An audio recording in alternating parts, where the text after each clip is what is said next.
우리나라가 시리아와 국교를 수립하기로 했습니다. 알 아사드 부자 정권의 장기 독재가 막을 내렸기 때문이죠. 예, 그렇습니다. 일단 그 유엔 회원국이 남북한을 제외하면 191개국입니다. 네. 근데 그 중에서 우리나라가 유일하게 수교를 하지 못하고 있던 나라가 시리아인데 하나 남은 게. 네, 시리아는 북한의 혈맹이라고 불리죠. 왜 그렇게 불리냐 하면은 그 전에 중동 전쟁 때 70년대, 60년대, 70년대 중동 전쟁 3차 중동, 4차 중동 전쟁 때 북한이 많은 지원을 했습니다. 네.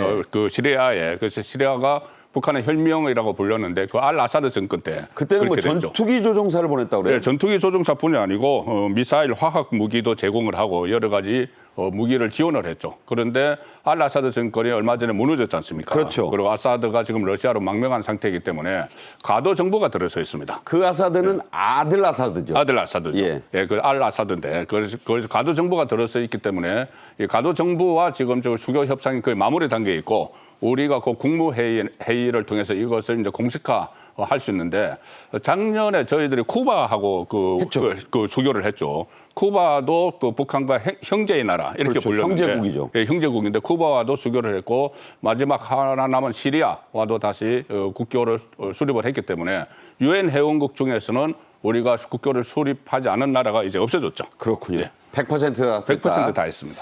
네.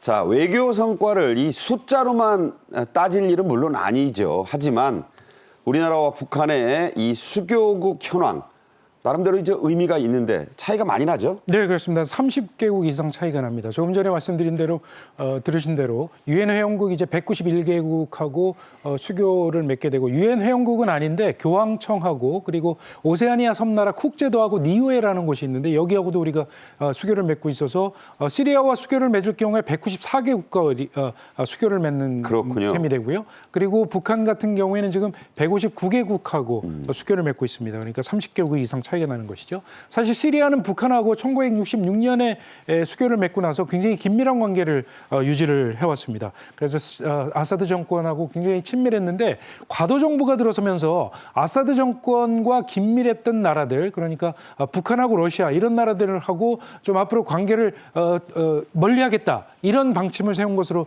알려졌거든요. 그래서 작년 12월에 과도 정부가 들어서자마자 시리아 주재 북한 대사관도 저는 퇴각한 것으로 이렇게 철수한 것으로 이렇게 알려져 있고요. 우리 정부가 이제 지난달에 시리아 과도 정부를 접촉을 했을 때 상당히 수교를 맺는 것에 대해서 긍정적인 표현을 했다고 네. 합니다. 뭐 우리 한국 드라마를 굉장히 높게 평가를 하면서 수교에 대해서 큰 관심을 표시를 해서 우리가 지금 대통령 대행 체제이긴 하지만 자칫 그 작년 쿠바하고 수교를 맺을 때에도 북한이 상당히 방해 공작을 많이 펼쳤었는데 이번에도 북한이 혹시 방해를 할 수도 있는 일이 있어서 지금 상당히 서둘러서 수교를 진행하고 있는 것으로 이렇게 알려져 있습니다. 네, 시리아 난민이란 말이 유행일 정도로 시리아 국민들 오랜 내전과 독재 정권에 시달려서 많이 나라를 떠났죠. 난민이 유명하지 않습니까? 지금도 장기 내전이 계속되고 있고 국민 또 국토는 매우 피폐해진 상태입니다. 내전이 지금도 계속이죠? 네, 계속되고 있습니다. 그러니까 알 아사드 정권이 축출이 된 게 작년 12월인데 이제 한 서너 달 됐지 않습니까? 서너 달이 됐는데 지금도 가도 정부와 그리고 여전히 알 아사드를 추종하는 세력들이 있어요. 양쪽에서 유혈 사태가 벌어지고 있는데 최근에만 해도 양쪽이 무력 충돌을 해서 민간인이 한 750명 정도를 포함해서 1,000명 이상이 사망을 하는 엄청난 그런 네. 피해가 일어났습니다. 그리고 약탈도 같이 다행히 되고 했다고 하는데 이 알 아사드 이 추종 세력이 이 시리아 북서부 해안 도시를 중심으로 또 세력을 구축을 하고 있어요. 그래서 가도 정부의 어떤 초소나 이 부대를 군 주둔지를 또 공격을 하는 이런 상황이 계속 벌어졌고 보안 순찰대하고 검문소를 급습을 해서 지금 또 사상자가 한 1,000명 가까이 났는데 이 상황에 대해서 지금 한 서너 달 사이에 가장 심각한 수준의 무력 충돌이 이번에 지난 6일 날 발생을 했습니다. 그래서 뉴욕타임즈 같은 미국 언론들도 어떤 알 아사드가 축출되고 나서 최대 규모의 내전이 일어났다 이렇게 좀 보도를 하고 있습니다. 네, 아직도 내전 중인 국가입니다. 이 아사드 부자 독재 정권은요, 자국민들에게 화학 무기까지 서슴없이 썼었습니다.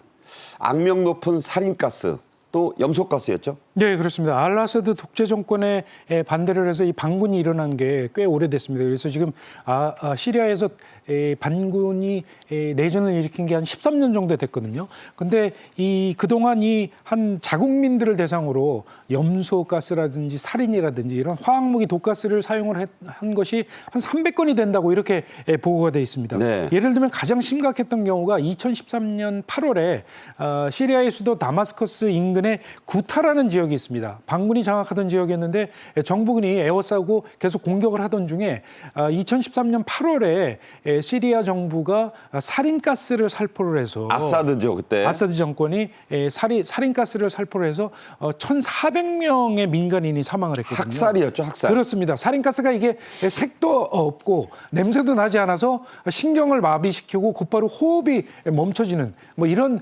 치명적인 독가스이기 때문에 상당히 국제적으로 큰 비난이 일었었거든요. 그래서 그때 아사드 정권이 그러면 우리가 세계 화학무기 감시기구에 가입을 하고 모든 화학가스를 폐기를 하겠다 이렇게 약속을 했는데 그 약속을 결국 지키지 않고 2017년에도 몇 차례 자국민을 상대로 화학가스를 살포를 했다가 상당히 많은 인명이 피해를 입는 그런 일도 있곤 했었습니다. 네, 새로 들어선 과도 정부 화학무기를 폐기하겠다고 약속을 했으니까 우리는 그 과도 신정부하고 이제 수교하니까 지켜봐야 할 대목입니다. 자, 우리가 수교할 이 과도 정부는 아사드 정권에 맞섰던 그런 반군 세력이죠? 그렇습니다. 그 아사드 정권 때 맞섰던 저 반군 세력이 몇 군데가 있어요. 크고 작은데 몇 군데가 네네. 있는데 그중에 우리와 지금 수교를 할 과도 정부는 이름이 그 영어 약칭으로 HTS라는 조직입니다. 굉장히 기네요. 네, 굉장히 길어요. 그러니까 영어로 하면 HTS. 하야트 타흐리르 알산? 그렇습니다. 네, 어려운 아랍어입니다. 그런데 영어로 이제 HTS로 표현이 되는데 알라사드를 축출을 하고 다마스커스를 그때 점령을 했던 세력이 바로 이 조직이에요. 이슬람 무장 조직입니다. 그리고 여기의 지도자가 알사라 장군인데 알사라 장군이 지금 임시 대통령직을 맡고 있어요. 그러니까 그 알사라 정부와 우리가 지금 그 외교를 수립하기 위한 그 마무리 단계에 들어가 있는 건데 그렇군요. 이 HTS가 원래는 이슬람 무장 세력 그 유명한 알카에다 하부 조직이었다고. 알카에다의 하부 조직이었습니다. 그런데 지금도 HTS가 이 지향하는 바는 그 시아파, 그 알 아사드 정권을 축출을 했기 때문에 이제 수니파가 있잖아요. 이제 바뀐 거죠? 예, 그 시리아를 수니파 이슬람 근본주의 국가로 대체하겠다.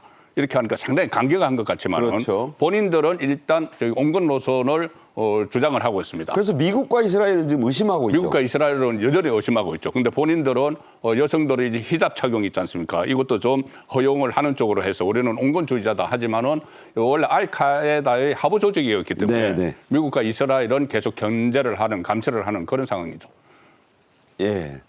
자, 그래서 우리가 이제 국교를 맺기로 했습니다만 경계하고 또 주의를 해야 할 부분이 분명히 있죠. 그렇죠. 조금 전에 말씀 들으신 대로 이제 HTS가 이 알카에다의 하부 조직이었기 때문에 물론 이제 노선을 바꿔서 온건한 이슬람주의로 정책을 변경을 했지만 그 조직원들은 또 어떤 성향인지 전부 확인을 할 수가 없는 상황이거든요. 그래서 대통령이 저렇게 좀 일단 알샤라 장군이 넥타이 메고 그렇죠. 머리도 두건도 벗었어요. 네, 좀 바뀐 모습을 좀 보여주겠다 하는 건데 사실은 이 HTS가 장악하고 있는 일부 지역에서는 권위주의적인 이 통치 방식 때문에 거주민들이 상당히 큰 불편함을 호소를 하면서 시위를 벌이기도 하거든요. 네네. 그래서 특히 뭐 예를 들면 이 시리아에 내에 살고 있는 기독교인에 대해서 개종하지 않으면 통행 금지를 시킨다든지 뭐 소지품을 압수를 한다든지 네네. 억압을 한다든지 이런 일이 있어서 지금 사실은 시리아 내부에서도